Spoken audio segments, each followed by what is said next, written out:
Bobby Shoemaker, Andrew Calvano. Tournament talk on the Tournament Edge for Saturday, February 4th. Andrew, we're covering one of the prep races for the Kentucky Derby. It's the Grade 3 Withers at Aqueduct, race 8 on the card. It's a mile and a 16th on the inner dirt. It's a field of 10. And of course, El Arib, the 4-horse, is your 6-5 morning line favorite. Cathal Lynch is the trainer, and Trevor McCarthy is the rider. Obviously, I don't think there's any argument as to why this horse is the favorite.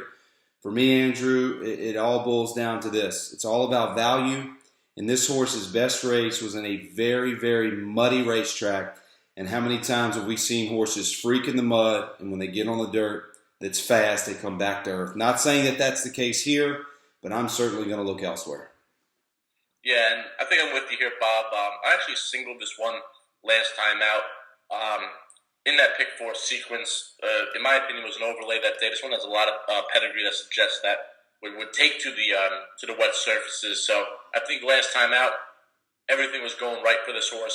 Obviously, a very fast horse as well, and is going to be able to be on the front end. But I don't think he'll be alone today, and I think that might come back to bite him. I don't think in previous races, he's had to handle some pressure that we might see some today. So I think he actually gets bet below that 6-5. I see this one going off 4-5, even money actually. So I think there's just a few reasons to play against this horse. So I'm in agreement that this is the horse to beat. And I mean, he has numbers that tower over other horses. Absolutely. And I'm agreeing with you. That 2-turn muddy track deal for the first time may have just been something that he needed all to click, and it didn't. He won by 12 lengths. But I think you can play against him today, especially in a deep field. And I think it's some prices as well. I heard you mention you didn't think he'd be on the front end by himself today. So from a pace standpoint, who do you see running early with the 4? Yeah, so I think the 9, Square Shooter, off the layoff and shipping in and stretching out as well, is going to be one of his biggest fears on the front end. Ran pretty hot last time out over at Parks, $50,000 optional claiming race. You have always a suspect, number 7, who was necked out lost in the fog last time out, sprinting here. Another horse on the stretch out that you're going to have to imagine is on the front end. Filet of Soul for Todd Pletcher, working out very sharply as well. And number 3, Jamie's Angel, may not be a horse that necessarily is dogging him on the front end, but I think may apply some early pressure by being a length or 2 off. So I think El Arib is going to face something he hasn't had before today. From a talent standpoint, Andrew, overall in this race, talk to me about your opinion on the talent of this race as a whole. Do you see it being a strong Grade 3 race, or do you see this being a weak one, which is why the 4 is 6-5 and you expect to go off at even money? Not necessarily. I think that you do have a lot of talent here. You have some very sharp pedigree with some top trainers. I mean, how often in the race do you see Kieran McLaughlin 8-1, Chad Brown at 5-1, Todd Pletcher at 12 and 10-1? I mean, I think it just goes to speak to the volume of how deep this race is. Obviously, in Withers, this race, from a person who studies the NYRA track so often, this type of race is when anybody can win, and then you go on, to eventually to the Wood Memorial, but it doesn't really seem to always be, clicking.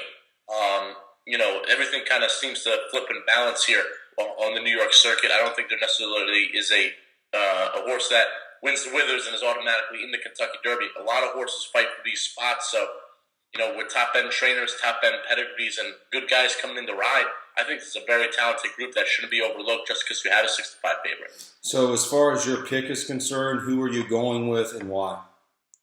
Okay, so I'm going to land on number 2, apart from the crowd here, for Chad Brown and Irad Ortiz. The first time out was on the turf, was an even money favorite, lost to Frostmore in that day, who would come back to be a very sharp horse.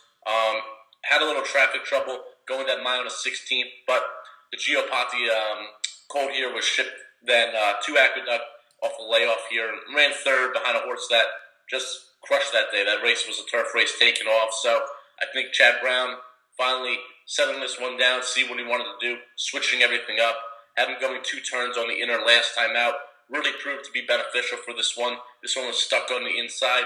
Manny Franco did an excellent job of just waiting, making the right move, and then firing late, cruising on by 4, and you had some other sharp pedigree horses in there as well.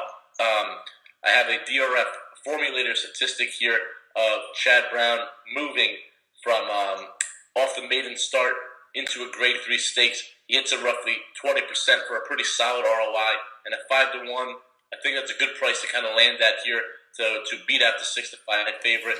I think this one has the perfect ability to rate. If I'm looking at the race the way I'm seeing it from a speed perspective, I think there should be enough of a pace meltdown. The inner dirt track to me is so special, so intricate that you just need experience there. So the 2 turns, last time out for the first time, over the inner, winning in such a demanding way. I think this one sits a perfect trip, makes first run at the leader, and takes this one. So I'm going to be on number 2, apart from the crowd at 5-1.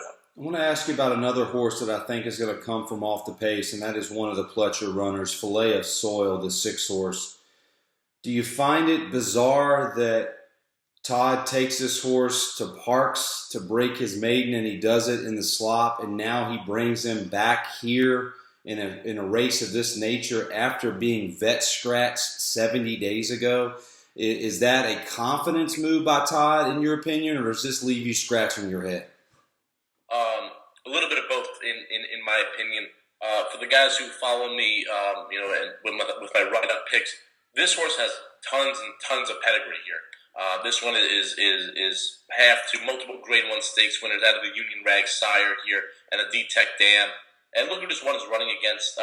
In debut at Belmont, lose to Bobby on Fleek and Condo Prince, then Fact Finding and Cassie's Story. Some horses we're going to see at Gulfstream Park this weekend. The Capitaine, again in the mud at Belmont. So I think Todd Pletcher realizing, and after getting him from Dom Schettino, realizing, okay, this horse is losing to horses that win graded stakes races immediately after their maiden wins. Let's get on the Parks. Let's teach the horse how to win, and let's restart this one's career. Second time out for Todd Pletcher. The vet scratch is obviously always concerning, but I mean, it's Todd, and he kind of runs the game. I wouldn't overlook this one to hit the board, in my opinion. I think this one is, like you said, Bob, going to come off the pace and have a shot. I think this one, facing winners for the first time, may handle it a little worse than my 2 necessarily, who the trainer as well as the pedigree has proven to take that big step from maiden special weight to the graded stakes. But I think Filet of Soul is a good horse to look for in the future here on the NYRA circuit. For me, Andrew, I didn't really have a strong opinion about this race, and much like we talked about a few weeks ago while doing the show, I'm going to bet this race based on ROI when they go into the gate, so I'm not necessarily going to make a pick on the show because the 4 horses' numbers are just so far superior than anything else in this field. But I am going to take a look at the 5, and I am going to take a look at the 6. And here's another horse that, you want to talk about value. And I understand from a class standpoint, connection standpoint, way over its head. But Jamie's Angel, and you mentioned this a little earlier, you mentioned the horse as far as being close to the pace. I mean, 103 time form U.S. speed figure, last time out, going 2 turns at this racetrack. And you mentioned, an intricate racetrack. You'd like to see experience over this race course. I mean, if you throw away the 4's 120 in the slot and you look at these other numbers on a fast going, the 3 is right there with the 5 at 104 and right there with True Timber with a 105. And that 105 also came with a muddy going. Now, I'm not sitting here and telling you that I'm going to pick this 3 horse, but this 3 should not be 50-1. I think the 6 is very intriguing for everything that you just mentioned because of who the horse has faced. Goes from Schettino, who is a good trainer, to Todd Pletcher, who's an elite trainer. You don't know what this horse is going to do on a fast going because ever since being in the Pletcher barn, this horse has been on a sloppy racetrack. I just know that the 4 should not be a play in tournaments because we are talking young horses. We are talking about a horse that freaked in the slop because he may be a freak, but he may not be, Andrew. And I think we'll find out on Saturday. But if this horse beats you at 1-1, let this horse beat you. I'm all about taking free squares in certain situations, Andrew. But you got to admit, again, and we'll reiterate, no value here with a horse that has a little bit of question marks, and those question marks will be answered after Saturday. Without a doubt.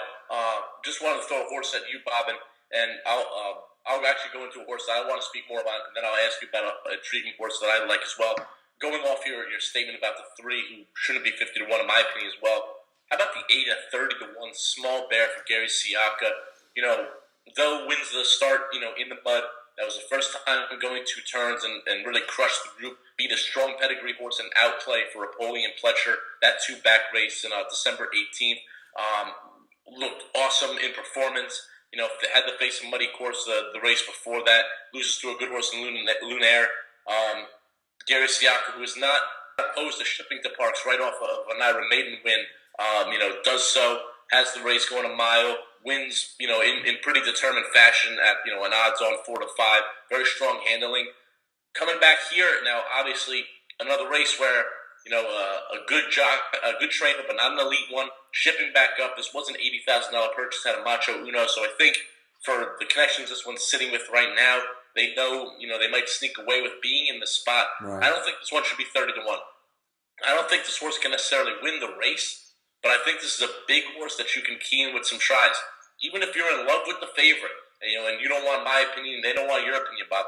And even if you key the 4 with this 30-1 shot, hit all in the other slots, you can make some money here on a horse like that. I wanted to get that out. But Bob, the horse I wanted to ask you about, very intriguing to me, is the number 10, J Boy's Echo. Why does Dale Romans ship up here? He runs these circuits, down in southern Louisiana, the Arkansas tracks. He can easily, have this one, going in those tracks, Louisiana Derby, Arkansas Derby, and so on. Why does he ship up here to Aqueduct in the middle of the winter and try to get this horse on the Derby path up here? 2 words for you: Classic Empire. He wants to avoid Classic Empire as long as he possibly can, and he probably does not feel like J Boy's Echo has a chance at Gulfstream Park in the Holy Bull, in which we'll discuss in another segment for today. But I think that's the reason. I think, in my opinion, Andrew, that this is not a strong field. I do not believe that your Kentucky Derby winner is coming out of here, and I'm on the record right now. I don't think a Kentucky Derby contender is in this race. And I think that Dale wants to get to the Derby, and he's trying the most tactical path that he possibly can to get there. And why run against Classic Empire when so many are high on him, when he feels like he can come up here and possibly win a race when there's question marks about your favorite?